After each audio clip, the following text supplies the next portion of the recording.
Lesson 115, Factoring Algebraic Expressions.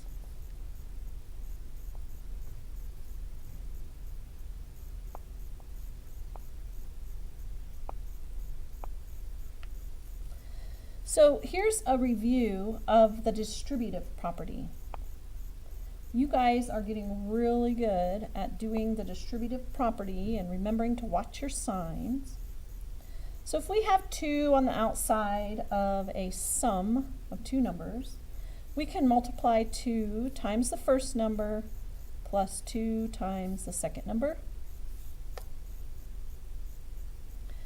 So we're going to do another example. There's 2 ways that you can multiply 2 times 3 plus 5.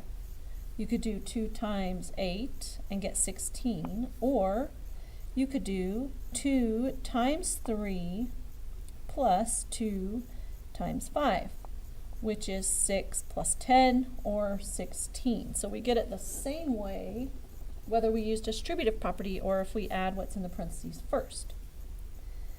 So if we had 4b on the outside, 8a plus c, we could do 4b times 8a to get 32ab plus, and then we could do 4b times c, which is 4bc.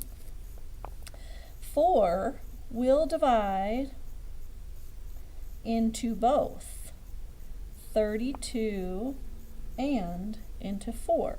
So if we look at our answer right here, we can see that 4 divides evenly into both of those.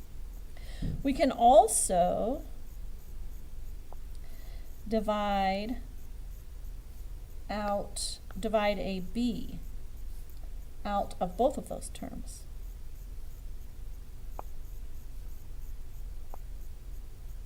Again, we're looking at the 32ab plus 4bc. So the greatest common factor is our teacher term. If you remember when we first learned distributive property, we said, well, the teacher has to distribute the papers to everyone in the classroom. So our teacher term right here would be our 4 and our b. So we would put that on the outside. Then we divide 32ab by 4b. So off to the side in our work area, we'll do 32ab divided by 4b, and we'll also do 4bc divided by 4b. We can cancel, and this gives us our 8, cancel the b, and we have 8a. Plus, we can cancel 4 and b, and we get c. So what we did was we just factored a 4b out of here, and notice we get what we originally had. So we're going backwards. So in order to factor, you want to look for what each term has in common. In other words, what factors do they have in common? We are actually finding the GCF, which is the greatest common factor,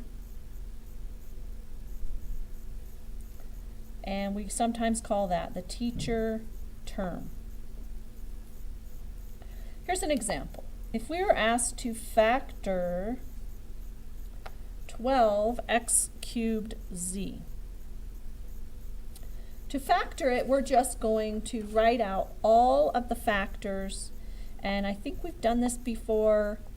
12 is 2 times 2 times 3, so we would write 2 times 2 times 3. X cubed is x times x times x, and then times z. So that's just factoring just a monomial, one term. So I'm going to turn the page. And you can pause the video at any time to kind of catch up with notes, and then restart it when you're all caught up. Here's another example. We want to factor 24a squared b squared times x plus 18a squared b. So we want to find the greatest common factor. So we look at 24 and 18. The largest number that can go into both of those is a 6. We have an a squared and an a squared, so we can take out an a squared. Here we have a b squared and a b, so we can take out one b. Here we have an x, but we don't have an x here, so we can't take that out. This becomes our teacher term, so that's what goes outside our parentheses. Then we have to put what's left. So we have to, and in our work, we're going to take 24 a squared b squared x, and we're going to divide by 6a squared b. Then we're going to take 18a squared b and divide by 6a squared b. So here the a squareds cancel. 6 goes into 24 4 times.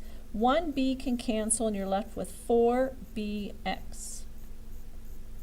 Plus 6 can go into 18 3 times. The a squareds can cancel, the b's can cancel, and you have plus 3.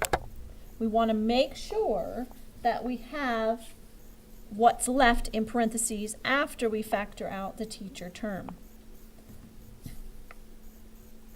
Sometimes we're asked to expand. So if you're asked to expand, it's just saying use the distributive property.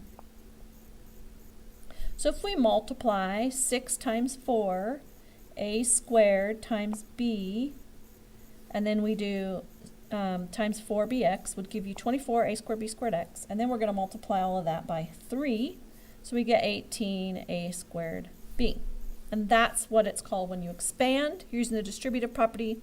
When it says factor, you have to find the greatest common factor and factor it out. That's the end of that lesson.